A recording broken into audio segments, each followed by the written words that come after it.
저는 신앙생활을 하면서 가끔 사도행전의 말씀을 쭉 한번 묵상할 때가 있습니다. 그리고 이제 힘이 나고, 좀 지쳤던 마음이 또 새로운 힘이 솟아나고, 그래서 또 용기를 얻고, 또 이렇게 또 세상에 나가게 됩니다. 그 사도행전은 영어로 보면 그냥 액트입니다.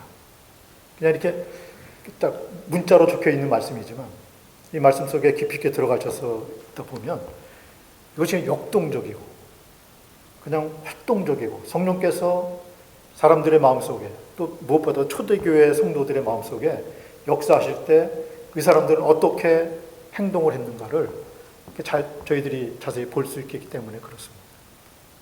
예수님께 십자가에 달리시고 부활하시고 승천하시고, 또 약속하신 대로 2장에 성령께서 이 땅에 오시고, 그래서 얼마나 엄청난 일이 그 자리에서 일어났는지를 2장이 끝나면서 보여줍니다. 그러면서 3장으로 넘어옵니다. 그래서 저희들은 이 3장의 사건이 사실 오늘 읽은 우리 본문 말씀 4장까지 그 사건이 연결되는 말씀이 얼마나 중요했는지, 누가가 사도행전을 기록하면서 이것이 얼마나 교회가 형성되는데, 또 사도들이 세상에 나가서 담대하게 하나님의 말씀을 증거했는데, 그 증거한 그 힘이 어디서 나오느냐, 바로 이 3장 그리고 4장에 이어지는 말씀 속에서 우리가 그 힌트를, 그 주신 말씀을 찾을 수가 있습니다. 3장의 사건은 무엇입니까? 우리가 잘 알고 있는 대로 성전 미문 앞에서 일어났던 사건입니다. 40세 정도 된 한 사람이, 청년이, 이 사람이 날 때부터 안진뱅이였는데, 그 사도행전 2장의 그 엄청난 사건을 경험한 사도가, 이제 베드로와 요한이 그 성전으로 기도하러 들어가다가 이 날 때부터 안진뱅이했던 사람을 기도함으로 일으켜 세우고, 이 사람이 얼마나 놀라웠던지, 또 이 사람뿐이겠습니까? 거기에 모였던, 예루살렘에 모였던 많은 사람들이 하나님을 찬양하고, 이 얼마나 엄청난 일인가. 물론 예수님이 이 일을 행하셨던 일입니다. 자, 그런데 예수님이 죽거나 십자가에 달려 돌아가시고 나서도 사도들에 의해서 이 일이 연결되는 겁니다. 무엇을 통해서요? 성령을 통해서. 자, 엄청난 사건이 일어난 겁니다. 누구나 다 압니다. 날 때부터 안진병이 되었기 때문에 나이가 그렇게 중년의 나이가 되도록 늘 사람들의 손에 이끌려서 거기다가 앉혀놓으면 여기서 구걸을 하던 이 사람입니다. 그러니까 사람들도 성전을 드나드는 사람들은 누구나 이 사람을 아는 겁니다. 그래, 저 사람은 거린이지. 그래, 저 사람은 안진병이었지. 자, 그런데 베드로와 요한에 의해서 이 사람이 일어났습니다. 그리고 성전에 성한 몸으로 들어가면서 하나님을 찬양하고 하나님께 영광을 돌립니다. 얼마나 놀랐겠습니까? 엄청난 일이 일어나면서 베드로가 담대하게 하나님의 말씀을 증거하자 무려 3,000명이나 되는 사람들이, 그리고 또 5,000명이나 되는 사람들이 하나님 앞에 돌아오는 겁니다. 그냥 역동적으로 그냥 이 예루살렘 성이 들끓기 시작한 겁니다. 자, 이럴 때 나타나는 사람들이 있었습니다. 바로 사두개인들입니다. 자, 이전까지는 바리새인들이 정말 예수님 앞에 토론을 하고 예수님 말씀하신 거에 토를 달고 군중들을 선동해서 예수님을 반대했던 사람들은, 주력되는 사람들은 바리새인들이었습니다. 자, 그런데 사도들이 이 일을 예루살렘에서 행하자마자 갑자기 사두개인들이 딱 등장하는 겁니다. 자, 사두개인들은 어떤 사람들입니까? 우리 이 사람들을 너무 쉽게 생각하는데 그렇지가 않습니다. 굉장히 보수적인 사람들입니다. 바리새인들은요, 굉장히 진보적인 사람들입니다. 그러니까 대중 속에 파고들어서 대중들의 존경을 얻고, 그리고 그 안에서 활동을 하던 사람들입니다. 사두개인들은 어떻습니까? 이 사람들은 모세의 오경만을 추종하던 사람들입니다. 자기 전통, 사람들이 만든, 장로들이 만든 유전, 이런 것은 거부했습니다. 하나님의 말씀 모세의 오경뿐이다. 자, 거기까지 했는데, 그런데 그럼에도 불구하고 굉장히 보수적인 사람들이 어떻습니까? 권력을 추구합니다. 굉장히 이성적입니다. 그러니까 이 사람들이 사실은 종교적인 지도자 그룹에 다 속해 있는 겁니다. 그러니까 대중들과는 조금 차이가 있는 거죠. 자, 그런데 이 사람들은 종교의 권력을 다 잡고 사내들인 공회의 절대 다수를 차지하면서 이 사람들이 권력을 누리고 있습니다.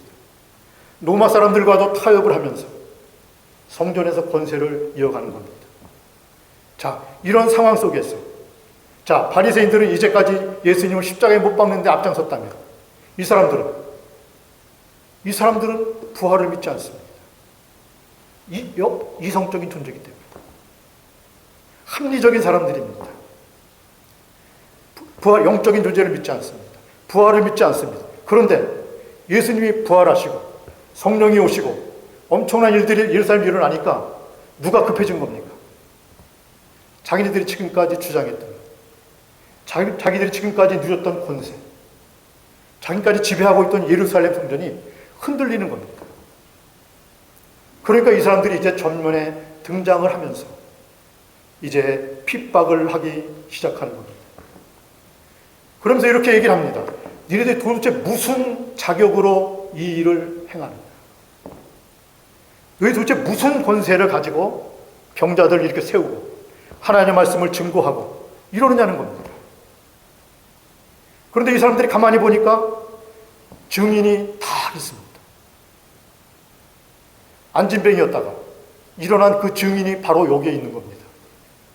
그러니까 뭐라고 딱히 반대할 수가 없어요. 다른 사람 같으면 그래 이건 놀라운 일이야. 우리도 믿음을 가져야지 할 텐데 이 사람도 그게 아닙니다. 냉철하게 따지는 겁니다. 이성적으로 생각하는 겁니다. 증인은 있는데 그러다 계속 베드로와 요한을 붙잡아 두면 어떻게 됩니까? 백성들이 봉기를 하고 자기들을 반대를 하고 권력에 흠집이 가고 이렇게 되지 않습니까? 다 알면서 이들을 풀어주기로 합니다. 그러면서 겁을 줍니다. 다시는 예수의 이름으로 말씀을 전하지 말라. 다시는 이런 일을 행하지 말라. 그러면 너희들은 풀어줄게 라는 것입니다. 그러자 어떻게 얘기합니까? 네 생각에 내가 하나님의 뜻을 행하는 것과 사람의 뜻을 행하는 것과 어떤 것을 택하겠느냐라고 거부를 합니다. 그럼에도 불구하고 이 사람들은 이 제자들을, 사도들을 풀어줍니다. 이것이 우리가 읽은 본문 전까지 있었던 사건입니다. 이 제자들은 흥분을 했습니다. 사도들은 그 절대적인 권력을 가지고 있는 이 사람들 앞에서 당당하게 자신들의 의견을 피력했습니다. 우리는 굽히지 않겠다. 어떤 위협이 와도 어떻게 우리를 협박해도 우리는 굽히지 않겠다. 그러면서 이제 풀려나서 동료들이 모이는 데를 가니까 얼마나 이들의 마음속에, 이들의 심령 속에 성령의 뜨거움이 차고 넘쳤겠습니까? 그러면서 이렇게 고백을 하는 겁니다. 대주제. 간단한 고백이 아닙니다. 모든 것을 주관하시는 분은 하나님이라고 고백을 하는 겁니다. 하나님을 찬양합니다. 그러면서 말씀에 의지해서 구약 성경을 들먹이면서 이렇게 이런 일이 일어난 것이 아니냐. 그리스도께서 고난을 받은 것은 어쩌면 이미 하나님의 말씀에 증거된 것이 아니냐. 그래서 이렇게 고백을 또 합니다. 이렇게 구합니다.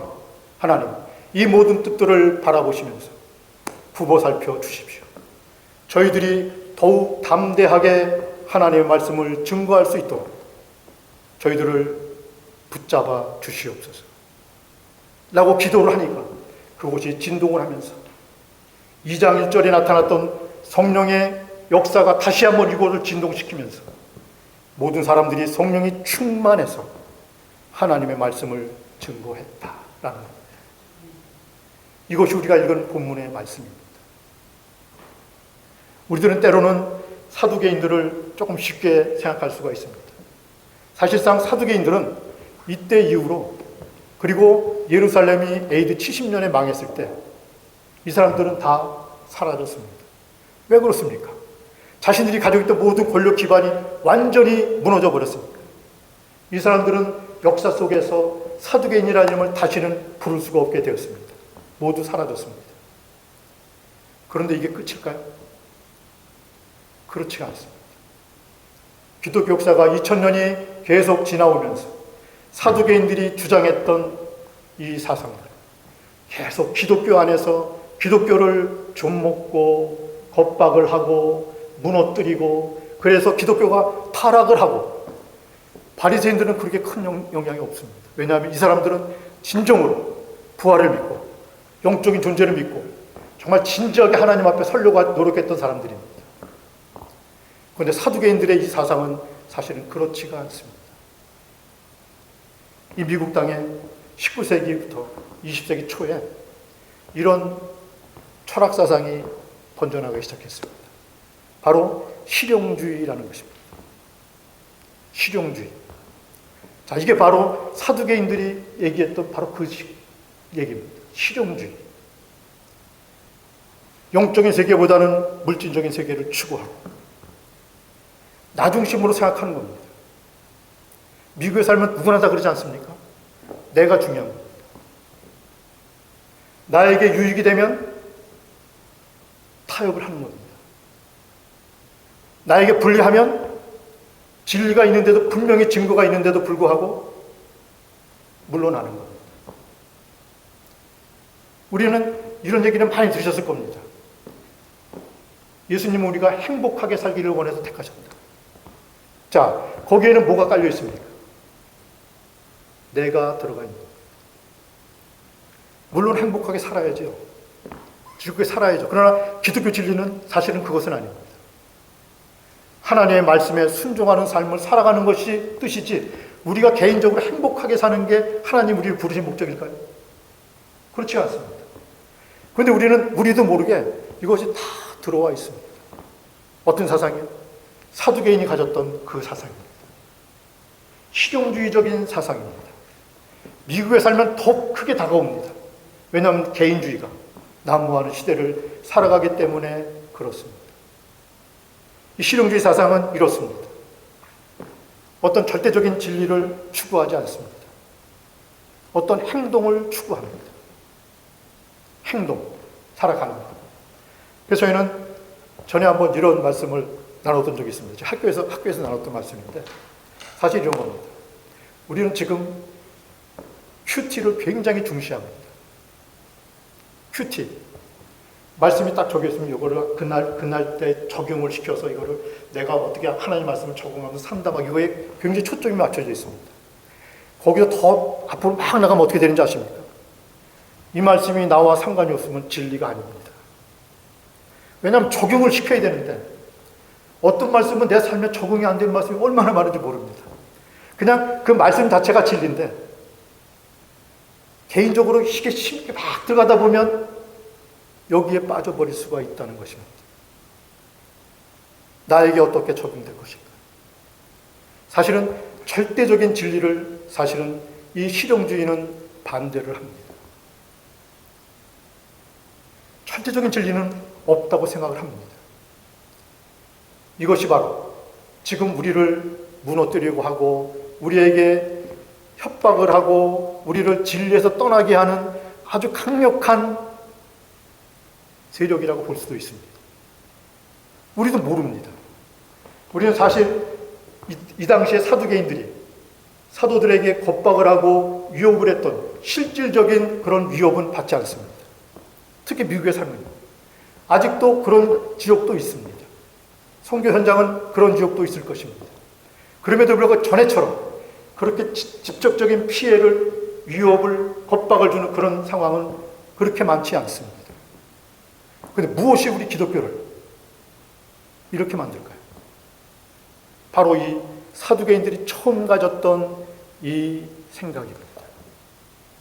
이러한 사고입니다. 신앙을 바라보는 그런 눈입니다. 우리 자신도 모르게 여기에 함몰되어 갑니다. 왜 그렇습니까? 너무 좋거든요. 예수님을 믿으면 물질적인 축복, 행복한 삶, 모든 것이 편안해진 삶, 여기에 포커스가 다 맞춰지다 보면 나와 상관이 없습니다. 우리의 이런 삶과 상관이 없습니다. 우리는 그 진리를 거부할 때가 너무도 많습니다. 저는 오늘 본문의 말씀을 묵상하면서 그런 생각을 했습니다. 저는 사회생활을 하는 목회자로서 세상에 나가서입니다. 사람들과 많이 어울립니다. 이제 교제를 나누고 또 사람들과 대화를 나누다 봅니다. 얼마나 많은 순간순간 저를 유혹에 빠뜨리는 그런 말씀이 나오는지 모릅니다. 일터입니다. 자, 그럴 때 우리는 담대하게 자기 자신을 지켜나간다는 것이 얼마나 큰 일인지를 실감합니다. 물론 아니라고 딱 잘라서 얘기할 수도 있습니다. 그러나 자기 자신을 담대하게 지켜나가면서 자기 자신을 하나님 앞에 부끄럽지 않게 지켜나가면서 그렇게 살아간다는 것은 엄청난 노력이 필요합니다. 하나님은 우리 자신들을 굴복시킬 수밖에 없습니다. 저는 요즘 가끔 유튜브를 보면서 이런 생각들을 합니다. 특히 요즘에 한국에서 유명했던 장경동 목사님, 지금도 막 활동하는 정광훈 목사님, 막 그런 걸 막 들으면서 이런 생각을 합니다. 이분들이 정말 하나님을 두려워하나? 이렇게 자기 자신들이 정말 하나님 앞에서 아무런 부끄러움 없다고 이렇게 큰 소리 칠 만큼 말은 너무 담대하고 말은 너무 세게 하는데 이분들이 정말 담대하게 하나님 앞에 서 있나라는 생각을 합니다. 왜냐하면 그들도 어떻게 보면 권력을 추구하는 것처럼 제 눈에는 보입니다. 진리는 그런 식으로 싸우는 게 아닙니다. 기독교는 그렇게 세상에 접근하지 않습니다. 사두개인들이 가졌던 그것처럼. 그래, 바리새인들을 보면서 그들은 이렇게 얕잡아 봤습니다. 그래, 너희들 그렇게 살아. 대중들하고 그렇게 살아. 그렇지만 우리는 좀 더 엘리트 그룹처럼 권력을 잡으면서 부도 누리면서 그렇다고 우리의 신앙을 완전히 버리는 것도 아니고 그걸 합리화시키면서 그렇게 살아갔던 사람들입니다. 한국의 많은 교회들이 계속해서 그렇게 말씀하시면 거기에 무너집니다. 어떤 분이 우스갯소리로 이런 말씀을 하셨습니다. 정광훈 목사님한테 반대를 하면 어떤 교회 목사님들도 반대하시는 분도 있을 겁니다. 반대하는 목소리를 실질적으로 내면 교인들이 하도 뭐라 그러셔서 성도님들이 그걸 또 좋아하시는 분들이 계시니까 그냥 묵묵부답으로 참고 견디고 있다 이렇게 말씀하고 계시더라고요. 아침에 저희 집사님이랑 그런 얘기를 좀 나눴더니 저희 집사님이 그러더라고요. 당신 같으면 어떡할 거야? 진리가 아닌 건 분명한데 교인들은 자꾸 분란을 일으키려고 그러는데 당신 같으면 딱 그래 나는 그 상관없습니다 라고 돌아설 수 있는가? 라는 문제. 그냥 조용히 있으면 됩니다. 동조는 안 해도 그냥 가만히만 있으면 되는데 그것이 분명히 잘못됐다는 그 말씀을 제대로 증거하지 못하는 이런 삶입니다. 그래서 기독교는 점점 어떻게 됩니까? 타락한다. 걷잡을 수 없을 만큼 타락해 갑니다. 절대적인 진리가 분명히 있음에도 불구하고 사람들은 이 앞에서 타협을 하고 자신의 신념을 죽이고 조금 참으려고 애를 쓰는 겁니다. 저는 사두개인들이 가졌던 이 사상들, 이들이 가졌던 그 신앙관은 저는 어쩌면 이것이 진정으로 우리 기독교인들을 무너뜨리는 위협이 아닐까 이런 생각을 하게 됩니다. 사실상 그렇습니다. 지금 말로 표현할 수 없는 여러 가지 문제들이 기독교 안에 일어날 때 우리는 말씀으로 돌아가야 됩니다. 특히 사도행전으로 돌아가야 됩니다. 사도행전은 전체적인 말씀들을 쭉 읽다 보면 얼마나 많은 유혹들이 물론 고난도 있었고 아니면 타락시킨 여러 가지 사건들이 있었지만 이것을 담대하게 거부하고 자기 길을 갔던 사도들이 있었기에 진정한 복음이 지금 우리에게 전해지고 있는 것입니다. 우리는 어떻게 할 것입니까? 우리는 이런 위기감이 있습니까? 아니면 지금 만족하십니까? 이런 위기감이 있다면 우리는 담대하게 하나님 앞에 다시 돌아서야 할 것입니다. 어떻게 돌아섭니까? 이 모든 것을 주관하시는 이는 하나님이시라고 하나님을 고백하여 말씀으로 돌아가야 합니다. 초대교회 성도들도 시편에 있는 그 말씀을 통해서 이렇게 된 것이 당연한 것이다. 열방이 예수님을 그리스도를 핍박하고 십자가에 매달고 우리까지도 지금 핍박하는 것은 너무도 당연한 일이라고 고백합니다. 그런데 그들은 우리가 이것을 능히 이길 수 있다고 장담하지 않습니다. 하나님, 이 모든 상황을 하감하여 주옵소서.